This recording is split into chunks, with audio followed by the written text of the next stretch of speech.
Saya berterima kasih diundang karena inilah pertama saya tampil di TV untuk menjelaskan persoalan perumahan. Karena memang saya lebih banyak di dalam beberapa bulan ini, dan karena dikasih kesempatan, izinkan saya untuk sedikit membuat runut ceritanya supaya Anda sendiri nanti jangan salah paham ya. Oke. Kebetulan di sebelah saya ada Pak Boni, ini adalah anggota Satgas yang dibentuk oleh Pak Prabowo beberapa saat setelah pengumuman pemenang pemilu. Dan ketuanya Pak Hashim, yang kemudian secara intensif, lebih kurang 8 bulan Pak Boni ya, berdiskusi, dan saya kebetulan juga diajak ikut di tengah jalan, dan ikut meramaikanlah diskusi antara para pakar, ya kan, semua stakeholder perumahan kita hadirkan, dan melahirkan buku putih yang merupakan blueprint daripada pengembangan perumahan. Jadi kalau dibilang dari sisi konsep dan kesiapan, sebenarnya kementerian ini memang kementerian baru, tapi konsep kehadirannya itu betul-betul digodok dan dipersiapkan untuk menerjemahkan kalimat dari Bapak Presiden dan juga asta cita yang ditulis bahwa ini saatnya kita membangun secara serius basis bagi ekonomi kerakyatan kita di tingkat bawah, dan salah satu instrumen pentingnya itu adalah perumahan. Ya kan, kita udah tahu ada instrumen lain yang namanya makan bergizi dan sebagainya. Itu adalah instrumen-instrumen yang kita gunakan untuk melakukan adjustment terhadap begitu luasnya atau panjangnya atau jauhnya jarak kehidupan antara sekelompok masyarakat dengan masyarakat lainnya. Nah, lahirlah kementerian ini, dan kementerian ini kemudian ditugaskan untuk menerjemahkan ya, dan kita sudah cukup panjang mendiskusikannya selama 3 bulan ini, tetapi bukan cuma mendiskusikan. Kita langsung mencoba bekerja, menelusuri dan menyelesaikan problem-problem yang selama ini kita hadapi. Kementerian ini kan kementerian baru, ya. Dulu hanya ada satu direktorat jenderal, sekarang ini menjadi satu kementerian. Pegawainya itu 5% dari seluruh pegawai di Kementerian PU. Itu memerlukan kerja-kerja organisasi ke dalam yang sangat masif gitu ya. Sehingga selain melakukan penataan kelembagaan, kami juga mulai bekerja untuk mengidentifikasi masalah yang ada. Misalnya soal pertanahan, soal perizinan, dan lain-lain, itu kita coba telusuri dan kita coba selesaikan melalui 3 tahapan tentunya. Yang pertama, regulasinya kita siapkan, ya. Nanti regulasi ini tentu akan didiskusikan apabila dia level undang-undang, tentu akan dibahas dengan DPR. Tapi apabila itu adalah Kepres atau PP, itu akan nanti dibahas di internal pemerintah. Lalu apabila dia berikutnya adalah penataan kelembagaan, barulah yang ketiga adalah kita melakukan mobilisasi sumber daya, termasuk di dalamnya keuangan. Tapi kita tidak cuma diskusi, kita selesaikan ya. Seperti misalnya Satgas membantu kami banyak keliling ke beberapa negara, karena beberapa negara itu begitu mendengar angka 3 juta itu tertarik banyak sekali. Sebenarnya Pak Prabowo ini dalam program ini adalah pengentasan kemiskinan. Pengentasan kemiskinan melalui pembangunan rumah. Instrumennya perumahan. Dan Pak Prabowo juga fokus bahwa karena target pemerintah adalah untuk mencapai 8%, properti ini memang diketahui oleh para pihak semua di drive growth yang paling efektif. Jadi Pak Presiden itu keris dia. Kenapa ini nggak ada kementerian? Dan dia cita-citanya ingin mengentaskan kemiskinan. Bagaimana kita kombinasikan? Nah, Pak Presiden berangkat dari keadilan sosial sila kelima, dan dia berangkat pada pasal 33 ayat 3. Beliau juga memahami kita kekurangan dana.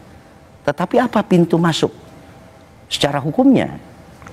Di pasal 33, kekayaan negara yang dikelola ini hasil untuk kesejahteraan seluruh rakyat Indonesia. Namun kita tahu, ada satu sektor seperti di BBM, itu kan mendapat per bulan kalau kita 240 liter, itu dapat Rp720.000. Subsidi dan kompensasi. Ya, secara indirect itu kan cash. Kalau kita adil, kata Pak Prabowo, barang siapa yang tidak punya mobil harus dapat dong. Dan sama seperti orang yang nggak punya rumah harus punya rumah. Dari situ. beliau mengangkat dari keadilan sosial tadi. Terbentuklah roadmap bagaimana pengentasan kemiskinan. Sehingga apa permasalahan yang di desa? Permasalahan di desa ini kenapa tidak hadir, kata Pak Prabowo? Tidak ada kontraktor di desa karena tidak ada developer. Tidak ada developer di desa karena tidak ada bank. Kenapa tidak ada bank? Karena syarat formil untuk mendapatkan KPR itu adalah slip gaji. Masyarakat desa tidak memiliki penghasilan dari slip gaji. Dan itu yang sekarang sedang diupayakan supaya ekosistem pembangunan rumah. Dan ini Pak Prabowo memberikan satu konsep. Kalau sekarang saya keluarkan Pepres atau Kepres, berangkat dari keadilan sosial sila kelima pasal 33 ayat 3, sekarang saya berpihak kepada wong cilik nih, ya, yang tidak punya mobil, yang orang nggak punya rumah, saya bayarkan per bulan 600.000 instead of 720.000. 600.000. Berapa angka kemiskinan? 25 juta. Ayo kita mulai dari 3 juta. Ya, mulai dari angka 3 juta, 1 juta di kota, 2 juta di desa. Nah, dengan angka 600.000 itu kalau dikali 3 juta, katakan 600.000 kali 1 tahun, itu 7,2 juta. Dikali 3 juta itu 21,3. Jika 21,3 ini Pak Prabowo mengeluarkan Kepres untuk jaminan, ya, buat orang miskin tadi, negara yang bayar cicilan, bank akan hadir. Ada certainty, ada payment certainty. Kalau bank hadir, akan ada developer, akan ada kontraktor. Nah, nanti ya kalau bicara rumah buat rakyat ya bagus. Masalahnya bukan angkanya. Tapi caranya gimana? Gimana? Semua bisa sebutkan angka besar-besar. Itu menyenangkan buat kuping rakyat. Dalam konteks untuk rakyat, kita setuju. Tapi bagaimana menuju sana? Itulah. Apa sih yang membedakan antara mimpi dan cita-cita, rencana dan kerja, kan? Rencananya gimana? Kerjanya gimana? Bagaimana dapatkan lahannya? Mau lahan para koruptor? Kalau kemudian ada novum, bukti baru, digugat ulang, nggak jadi lagi, segala macam gitu loh. Nah, dengernya tuh enak ya. 3 juta rumah buat rakyat sebagai bagian dari bangsa ini tentunya kita senang dong. Segala sesuatu yang dibangun, dibuat untuk rakyat, kita pasti gembira. Tapi bagaimana menuju ke sana? Tanahnya dari mana? Kemampuan produksi kita untuk membangun rumah-rumah itu kesiapannya bagaimana? Setiap wilayah mau membangun bagaimana? Dalam pidato Pak Prabowo tadi, pesisir sekian, desa sekian, kota sekian. Kota mana yang berapa? Kota pesisir mana berapa? Desa mana yang berapa? Itu kan kita butuh jelas dong. Kemarin kan sudah sempat raker ya sama Menteri ARA. Apakah tidak dijelaskan di sana pertanyaan-pertanyaan dari... Enggak, menurut saya gini. Dalam momen diskusi kita malam ini, uraikan dong. Raker itu kan didengar sebagai anggota DPR. Ini kan rakyat dengar. Gimana caranya? Ayo. Kemarin tiba-tiba kita tersentak-sentak. Orang bilang apa? Kesaktian luar biasa. Dari Oktober, November, Desember, Januari, 40.000 rumah sudah dibangun. Bagaimana mempertanggungjawabkan itu? Tadi saya tanya sama Bung Fahri sebelum acara, itu betul itu 40.000. Dia bilang itu waktu dibangun zaman Jokowi. Ya jangan diklaim dong. Jangan dong kerbau punya susu sapi punya nama gitu loh. Bahwa kemudian seolah-olah dalam 4 bulan hampir semua teman-teman kontraktor kontak saya. Gimana ngitungnya yang 40.000 rumah dalam 4 bulan APBN-nya belum kelar. Itu loh. Enggak, nah maksudnya gini lah. Rakyat mau yang kerja. Rakyat mau bukti nyata.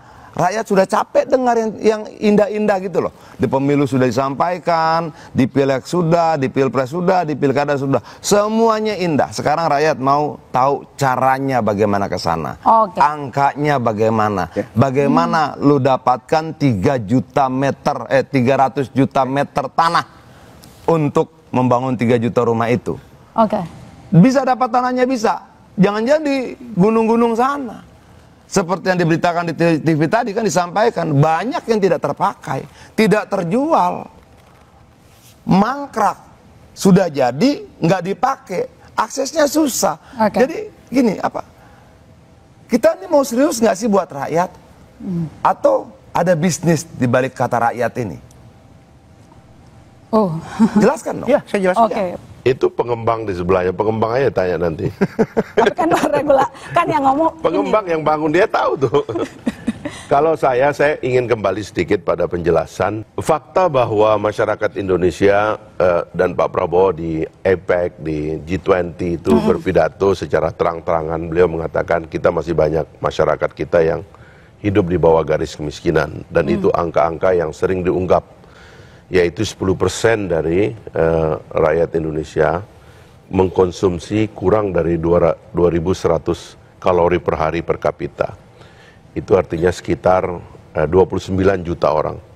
29 juta orang itu kalau dikonversi dalam keluarga jadi kira-kira 6 juta keluarga. Yang 6 juta ini pasti udah nggak punya rumah nih, karena dia hidup dengan 2.100 per hari. Pak SBY dulu waktu itu mengatakan itu angka terlalu kejam, dia bilang, sehingga kemudian dikoreksi dengan angka yang disebut dengan rawan miskin. Itu 40%, artinya sekitar 120 juta. Yang kalau kita konversi kepada keluarga itu menjadi 25 juta keluarga. Inilah angka yang disebut dengan angka backlog. Itu angka backlog itu ada dua. Backlog itu artinya kan daftar tunggu. Pertama itu backlog memang tidak punya rumah. Yang kedua itu rumahnya tidak layak. Survei mengatakan bahwa di desa terutama itu banyak rumah yang tidak layak. Yang di desa terutama di desa itu orang punya rumah tapi rumahnya tidak layak. Nah, yang di kota itu inilah sebenarnya wilayah yang nanti kita sekaligus kita laksanakan penataan kota, karena banyak rumah yang numpuk di pinggir kali, di pinggir pantai, ya kan, di tempat-tempat perkotaan yang rumah itu betul-betul menjadi polusi begitu. Bahkan ada studi yang mengatakan menjadi tempat sumber kriminal dan sebagainya. Mbak, bentar. Nah, dua tempat ini menjawab pertanyaan di antara itu 40.000. Ya, kan nanti itu suruh pengembang. Udah dilempar. Kan pengembang lebih ngerti. Enggak, saya ingin melandaskan bahwa kebutuhan perumahan ini memang mengharuskan kita menempuh jalan-jalan yang mungkin tidak biasa. Karena itulah kementerian kami ini bersyukur karena ada Satgas sebelumnya yang dibentuk untuk menyusun peta jalan sebenarnya yang sudah ada. Saya kira Pak Boni nanti bisa jelas ada. Kenapa? Dari cita-cita berangkat Pak Prabowo, beliau itu adalah ambisinya pengentasan kemiskinan. Iya, mengambil saya jelaskan. Saya jelaskan begini. Tanah 3 juta, kita bicara 25 juta ya. Kita mulai dari 3 juta. Ini dibagi terhadap 75.000 desa. Oke. Berapa? Satu desa 25 unit rumah. 25 unit rumah, tanya pengembang, Adinda ini dari APRC, Junedi, satu tipe 36 membutuhkan 70 meter tanah. Artinya satu desa punya hanya dibutuhkan 3.000 meter. Nah, apa peta jalan dari pengentasan kemiskinan ini? Desentralisasi ekonomi. Pak Prabowo ini meyakinkan kalau kita mau mengentaskan kemiskinan, kita ciptakan certainty. Karena konsep urbanisasi itu adalah orang mencari kepastian dari desa ke kota. Saya bisa potong sebentar. Gini. Silakan. Yang disampaikan Pak Satgas berbeda dengan disampaikan Pak Menteri. Bedanya di mana? Pak Menteri tidak mendistribusikan per desa 27 rumah. Pak Menteri bilang tanahnya dari hasil korupsi, dari hasil ini segala macam. Nah, jarang itu hasil korupsi yang disimpannya di desa-desa. Artinya harus ada pembelanjaan dong kalau tanah-tanah dari desa, harus ada negosiasi kalau menggunakan tanah kas desa, tanah bengkok dan sebagainya gitu loh. Ini kan dua konsep yang berbeda. Nah, ini yang saya bilang, yuk kita jujur sama rakyat. Sampai seperti yang rumah 40.000. 40.000 itu karyanya menteri sekarang atau karyanya Pak Basuki yang kemudian diterima hasilnya oleh menteri sekarang. Nah, jujur-jujur begini aja. Gini, saya tahu kondisi ekonomi kita sedang tidak bagus. Ada banyak program yang membutuhkan banyak anggaran. Oke? Rakyat tahu ekonomi sedang buruk sekarang ini. Harga barang, daya beli dan sebagainya. Yang dibutuhkan rakyat apa? Ketenangan. Ketenangan bisa didapatkan dan bagaimana? Kejujuran para pemimpinnya. Jujurlah bahwa 40.000 rumah itu bukan dibangun dari Oktober sampai sekarang, tapi diserah terimakan bulan Oktober. Baik, nanti Pak Dian bisa ditanyakan pada pengembang. Bukan. Biar saya selesaikan dulu. Bukan, maksudnya jujurlah bahwa kemudian yang Bapak sampaikan dan yang disampaikan menterinya nggak. Tadi mungkin pertanyaan asta cita Presiden dulu biar saya jelaskan supaya masyarakat bisa memahami dengan benar apa sih roadmap-nya. Kan pertanyaannya itu, ini kan kita sedang mengawal Perpres dari Presiden dapat memberikan pemerintah sebulan 600.000. Anggaran sudah kita ajukan. Itu 51,3 triliun. Buat cicilan itu 3 juta 21,3 triliun. Cicilan untuk 3 juta rumah itu. Siapkan ya Pak Wamen ya. Tenang aja.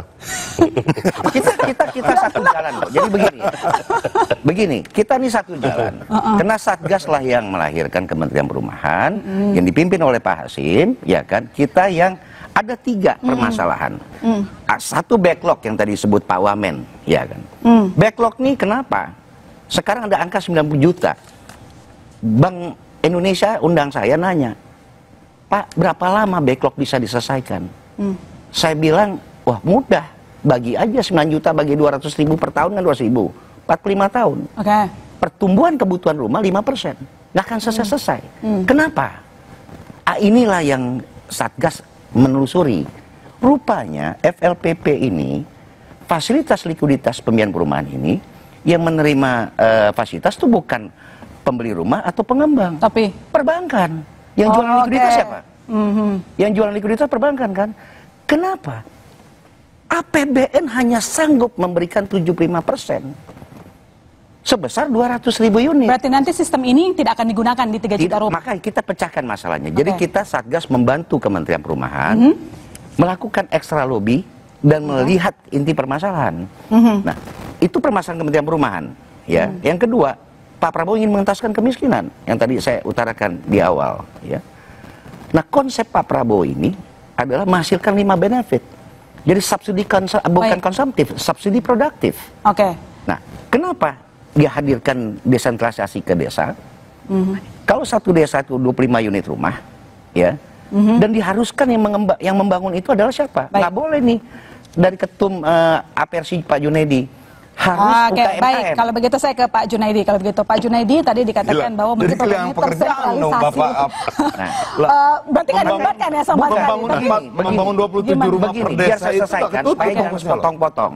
Ya, boleh karena tadi Pak Dian menyatakan bisa kehilangan pekerjaan. Ya, begini. Dulu kita diserang. Aja, Pak. Kita diserang. Beliau juga. Kenapa kami nggak boleh? Ya, Ray juga. Kenapa kami nggak boleh ke sana? Karena menarik. Ini kita bicara 300 triliun GDP. 300 triliun GDP. Saya bilang, puluhan tahun, ya, Ray menciptakan konglomerat. Ada sebut tadi nama si Aguan lah, Ciputra atau siapa, tanpa membangun satu rumah desa. Maksud saya adalah, ini kan pemikiran Pak Prabowo. Ray melahirkan beberapa konglomerat tanpa membangun satu rumah desa. Sekarang desa membangun rumah dan tidak akan bangun satu rumah kota. Dan saya jelaskan kepada para asosiasi kenapa Pak Prabowo melakukan ini. Kalau 300 triliun itu dibangun di desa, dia punya keuntungan 20%, desa mendapatkan 60 triliun. Nah, income per kapita itu akan menyumbang kepada income per kapita nasional. Dan setelah itu, inilah yang akan diciptakan Blue Ocean untuk menjamin para pengembang bisa shifting. Tapi boleh saya tambahkan, Pak, sebentar, Pak. Enggak, ini ancaman buat dia.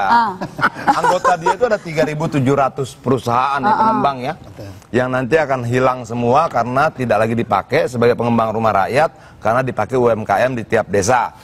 Itu pertama kesimpulan kita, siap-siap. Nah, yang kedua, nah, ya itu dulu lah.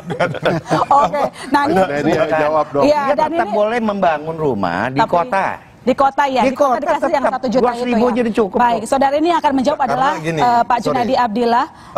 Kita mau bangun rumah rakyat di desa, tapi yang diundang pengembang-pengembang besar. Ada Aguan, ada yang berkali-kali kan. Nah ini. Saya nggak bela Pak Menteri ya. Saya nggak bela Pak Menteri. Cuman saya ingin meluruskan. Begini, saya bicara di CNBC begini. Boleh nggak Menteri punya program? Boleh. Ya kan, ya nggak boleh kalau menteri tidak menjalankan asas cita presiden. Nah, sewaktu itu dia bilang ke saya, ya, dia bilang bahwa Pak Presiden mengatakan ikan itu kalau busuk palai dulu. Jadi dia bilang saya harus ngasih contoh. Saya kan mantan pengusaha, ya. Karena saya mantan pengusaha, udah saya mau menyumbangkan lahan saya 2,5 hektar yang di Tangerang itu, dan saya akan koordinir teman-teman saya untuk bersama-sama membangun dan mengisi. Dan saya akan berikan gratis, itu kriterianya dia. Baik. Jadi itu bukan dari program yang dari Satgas atau Kementerian Perumahan. Oh, jadi itu bukan program pemerintah? Bukan, Itu kan program tanah perorangan. dia. Tanah dia. Enggak. Dia bisa menggunakan tanah siapapun termasuk tanah dia. Yang jadi pertanyaan adalah itu program pemerintah atau program perorangan? Loh, itu kan program menteri. Menteri kan boleh bikin program. Enggak, kalau menteri bikin kami berikan adalah dari Satgas, itu tunggu dulu. Ya, kalau menteri bikin program, ya program pemerintah. Kenapa? Kalau menteri yang buat program, ya program negara. Iya, boleh saja. Memang dia harus bikin program kok. Ya enggak, yang 2 hektar yang segala macam itu program negara di bawah naungan Satgas atau program orang. Bukan, itu inisiatif Pak Menteri untuk menghibahkan, memberikan contoh untuk memanggil para pengusaha lainnya untuk terpanggil. Dan sejauh ini udah banyak pengusaha yang terpanggil. Ya baru beliau lah. Oh, oke. Saya tetap optimis ya 2 juta rumah. Karena memang selama ini kita itu kan bagian kita adalah di 1 jutanya di perkotaan. Nah 2 juta ini di pedesaan dan pesisir. Cuman kita menunggu konsepnya saja seperti apa. Dan kami kan sudah dinyatakan untuk pengusaha yang di asosiasi tidak boleh ikut ke dalam di pedesaan. Ya mungkin mau membuat pengusaha-pengusaha baru di desa. Tapi kami juga tidak mau program ini gagal. Sehingga kami bersiap-siap untuk membantu edukasi. Ya kan, kalau membangun mungkin keahlian orang desa sudah oke. Tapi terkait agraria, terkait perbankan, terkait pembiayaan lainnya, itu kan perlu juga harus belajar. Nah mungkin kami siap membantu di posisi itu. Tapi kalau memang yang disampaikan Satgas tadi, optimisnya kami hanya sekian unit di desa, saya yakin bisa. Artinya sama sekali belum ada pembangunan ya, meski di kota. Oke, tapi begini, terkait dengan kekhawatiran mungkin sebagai pengembang, ini kan proyek yang jumbo begitu ya, sangat ambisius. Biasanya dari pengembang sendiri ada kekhawatiran tersendiri nggak ketika misalnya kekhawatiran sebuah proyek itu mangkrak atau malah terbengkalai? Karena dulu begitu kan, 1 juta rumah. Jadi begini, kalau melihat tadi yang disampaikan data yang miskin di desa lebih banyak untuk rumah ya, khususnya rumah, kami itu membangun 1 unit rumah itu rata-rata 3 bulan. Kalau untuk 25 unit, saya pikir setahun itu untuk 1 desa kami bisa membangun, tapi bukan kami kan tadi ya. Ya, nggak boleh. Prinsipnya kami siap hadir memberikan edukasi untuk teman-teman yang baru. Oke, baik, saya ke Mbak Titis. Mbak Titis, sekali lagi kita harus ingatkan juga kepada pemirsa bahwa penyediaan rumah bukanlah program yang baru. Kalau yang paling fresh itu tahun lalu 1 juta rumah. Masalahnya adalah ketika pun sudah berhasil dibangun, ada yang terbengkalai begitu. Karena lagi soal jarak begitu ya. Terus waktu itu ketika diluncurkan langsung sold out. Tapi kemudian tidak ditempati. Nah, bagaimana kira-kira dari kritisnya redaksional agar jangan sampai program 3 juta rumah ini mengalami hal serupa? Ya, sebetulnya dalam reportase yang pernah kita lakukan Pak Fahri dan juga Pak Boni, dan itu benar Pak, bahwa banyak sekali rumah-rumah yang tidak terpakai. Bisa jadi memang rumah itu sudah terjual. Tapi karena jaraknya yang memang itu menjadi persoalan dengan tempat kerja masyarakat MBR yang di pabrik-pabrik, itu menjadikan rumah itu tidak terpakai. Efeknya bangunan rusak dan kemudian menimbulkan rumah mangkrak tadi. Nah ini kan sebetulnya harus segera dipecahkan. Dipecahkan sebetulnya siapa sih yang disasar? Sampai sekarang kan sebenarnya kita tahu bahwa masyarakat MBR dan miskin yang memang disasar. Nah siapa yang berhak? Ini sama sekali belum dikomunikasikan oleh pemerintah. Itu satu. Kemudian di manakah? Jangan-jangan nanti mangkrak lagi karena jarak yang jauh dengan lokasi tempat kerja. Misalnya. Oke lah, tadi kan dijelasin banyak, ada di desa 2 juta, di kota 1 juta. Di kota sendiri sebetulnya kita masih dibingungkan, Pak. Sinyal yang dikirimkan oleh kementerian sama pemerintah itu benar-benar masih buram. Yang tadi sebenarnya sudah disebut sama Bang Adian, ada yang sudah jadi, loh kok seperti Rojonggrang itu kan, Rojonggrang 40.000 tiba-tiba jadi. Kemudian kedua, kalau di perkotaan nanti itu 1 juta, gimanakah akan dibangun, harganya berapa, siapa yang berhak, ini belum sama sekali dikomunikasikan. Terus kemudian dikomunikasikan juga oleh Satgas bahwa kemarin Pak hasil oleh-oleh jalan-jalan kan Pak, ada sumbangan dari investor dari Qatar dan kemudian akan diupayakan karena kita mepet. Nah, ini nanti status rumahnya itu apakah diberikan gratis, benar-benar gratis? Karena awal-awal ketika Kementerian Perumahan diluncurkan, Pak, itu kan ada statement, ada rumah gratis yang akan diberikan. Efeknya itu dahsyat loh, Pak, dari pengembang. Banyak orang yang kemudian membatalkan rencana beli rumah karena mereka berharap mendapatkan rumah gratis dari pemerintah. Nah, sinyal-sinyal yang ditebar pemerintah mestinya lebih jelas dan clear kalau base-nya Pak, bahwa tadi Pak blueprint-nya itu memang sudah terkomunikasikan dengan baik. Masalahnya ini adalah belum dikomunikasikan dengan baik. Antar menteri, antar satgas itu belum satu suara, Pak. Sementara saya sebenarnya kita menangkapnya publik seperti itu, Pak. Karena kita kan, kok ada rumah gratis? Siapa yang berhak mendapatkan gratis? Kemudian siapa yang berhak mendapatkan subsidi? Itu kan harus dijelaskan dan dikomunikasikan supaya jelas, Pak. Nah, polanya seperti apa, skemanya, tanahnya dari mana? Sampai bank tanah pun sebetulnya juga belum jelas, Pak. Sebelum sederhana, hitung dulu baru ngomong. Jangan ngomong dulu baru ngitung. Itu loh, ini problem. Kenapa? Nanti akan ada rumah gratis. Lu tahu gak korbannya siapa dari omongan seperti itu? Pengembang segala macam, dibatalkan pembelian, DP ditarik, banyak sekali. Saran saya, menuju 100 hari pemerintahan Pak Prabowo, seluruh menterinya terkait dalam pembicaraan kita malam ini, Menteri Perumahan ini, hitung dulu baru ngomong. Jangan ngomong dulu baru ngitung. Nanti rakyat kecewa, rakyat merasa terkorbankan lagi. Termasuk misalnya siap nggak 3.700 pengusaha pengembang perumahan rakyat ini cuma dapat 270 rumah. 200 enggak dong, 270 rumah per pengembang. Kalau dibagi rata dengan target kalian, masuk nggak hitungannya? Terkait dengan yang disampaikan Mbak tadi itu, rumah kelas apa yang mau dibangun? Jangan-jangan mereka tidak punya kemampuan membangun spek perumahan perkotaan. Itu loh. Lalu kita kasih bangun spek perkotaan, gagal lagi di desa mangkrak, di kota mangkrak. Itu loh, yang habis uang negara. Saya jawab aja biar tuntas ya. Tadi yang dikatakan betul itu concernnya. Dan Ardian juga bicara tadi, betul juga. Tapi saya ingatkan, zaman Pak Jokowi belum ada pemerintah bangun. Tidak ada orang, pemerintah tidak pernah membangun rumah 1 juta. Pemerintah memberikan relaksasi. Yes, itu adalah interest yang murah. Ini pertama kali Pak Prabowo ingin memberikan rumah kepada orang yang miskin. Tapi coba diklarifikasi. Tadi dibilang gratis, tiba-tiba sekarang untuk MBR. Jangan bicara gratis dulu. Langsung aja, Pak Bon. Langsung aja, Pak Bon. Ya, jadi yang mau diberikan oleh Pak Prabowo, kita harus mencari, memastikan postur kemiskinan ini. Kita belum ada postur kemiskinan nasional. Sehingga Pak Prabowo menginstruksikan ini kepada Budiman Sujatmiko.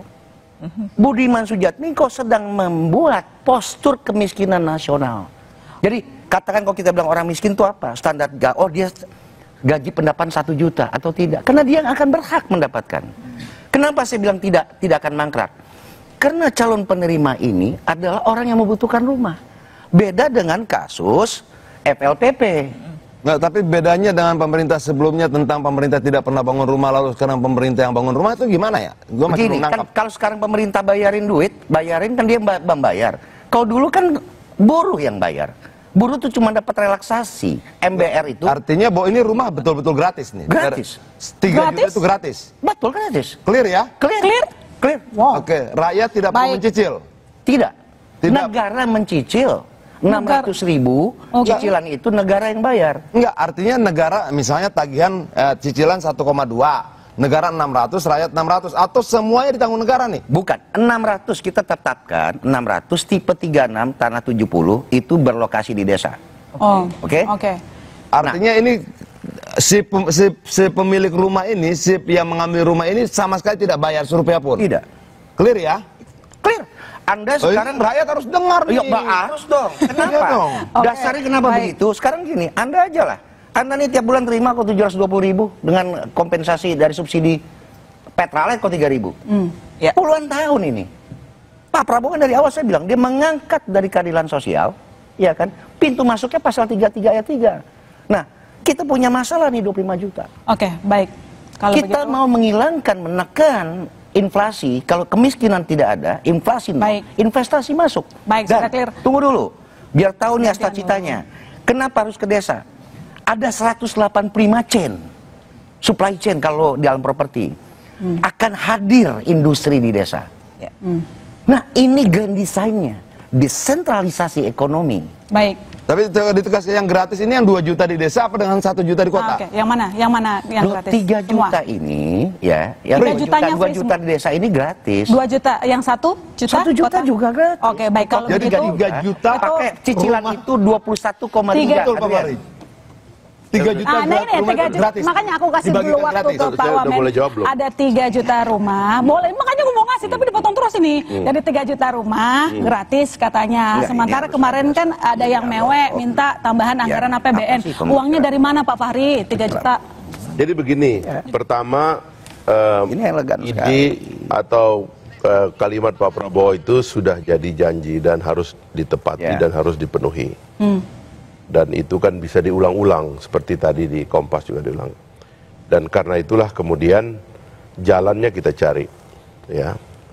Dan pekerjaan kami di awal selain menimbang masukan-masukan dari masyarakat, kami sudah berdiskusi 3-4 kali dengan Kementerian Keuangan untuk mencari jalan dan mencari skema. Tentunya blueprint yang dilakukan atau yang diberikan oleh Satgas itu salah satu gagasan awal yang bisa kita bagi dalam berbagai versi. Termasuk debat terakhir itu, saya beranggapan bahwa di desa itu sebenarnya definisinya itu backlog kan. Backlog itu artinya antrian orang kalau dia tidak punya rumah atau rumahnya ingin diperbaiki. Kalau misalnya saya memperbaiki satu rumah, apakah itu tidak mengurangi backlog? Itu mengurangi backlog. Apakah itu tidak memenuhi janji presiden? Memenuhi janji presiden. Makanya salah satu debat yang saya usulkan. Ini debat ya Pak Dian, karena ini kan dokumennya belum selesai Pak Dian ya. Jadi kan ini kan naskah-naskah akademik dari aturannya kan sedang kita buat.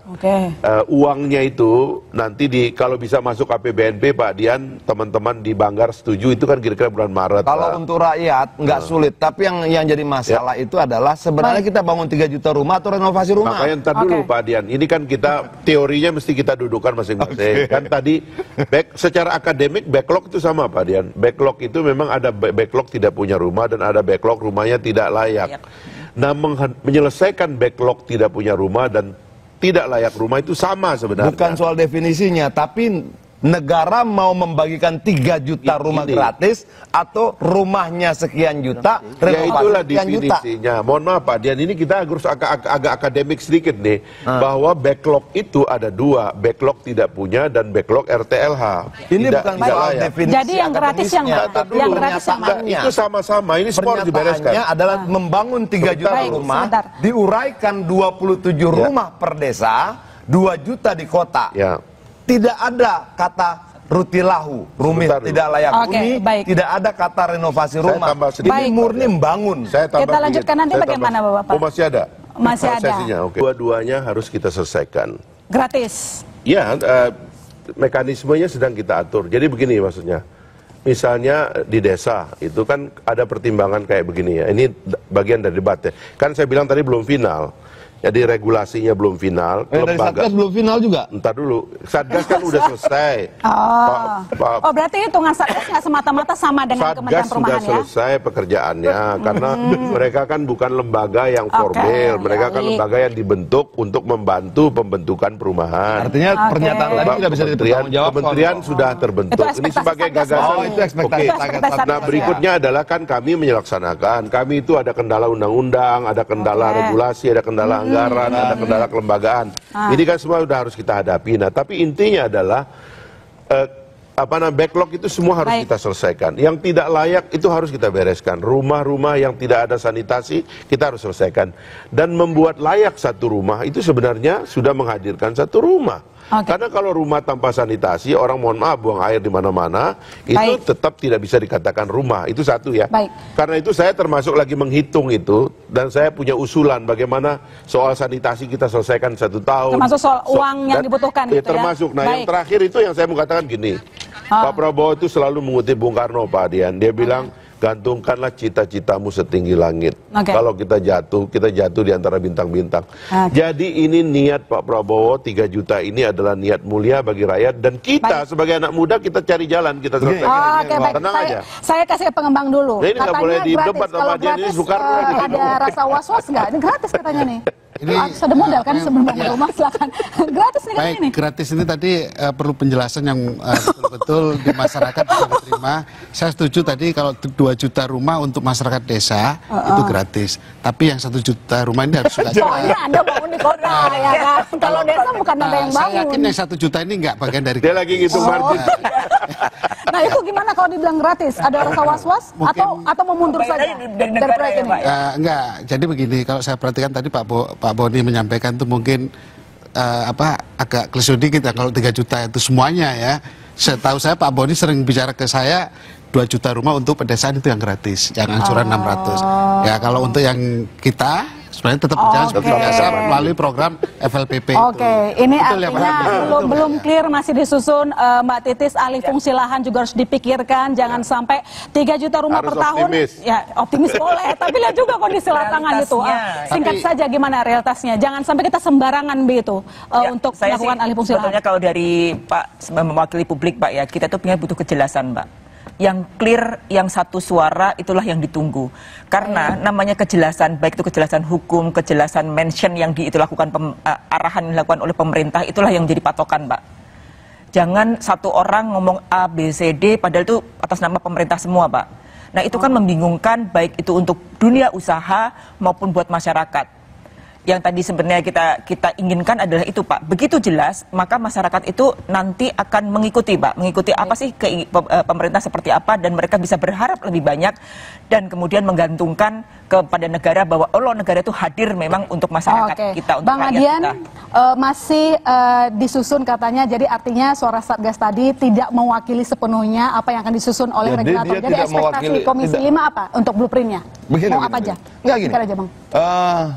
Yang disampaikan Satgas tadi bisa dipegang sebagai sebuah kebenaran, tidak mewakili apa yang diinginkan oleh negara. Silakan dijawab. Jadi gini, saya jelaskan ya. Satgas itu dibentuk sebelum maksud gini, biar tidak terjadi kepanikan di luar. Sebentar, gini. Ini yang ketika ini tayang jam 10 malam. Pengembang-pengembang panik. Yang sudah bangun rumah panik. Kenapa akan didistribusikan 2 juta rumah gratis oleh negara? Saya jelaskan. Itu akan mengacaukan. Siapa yang mau jelaskan? Saya jelaskan. Begini. Jadi pengembang tidak akan panik Pak Dian. Karena selama kami 8 bulan, kami itu ekosistem kami kumpulkan. Kami sosialisasikan. Artinya 3 juta rumah ini gratis.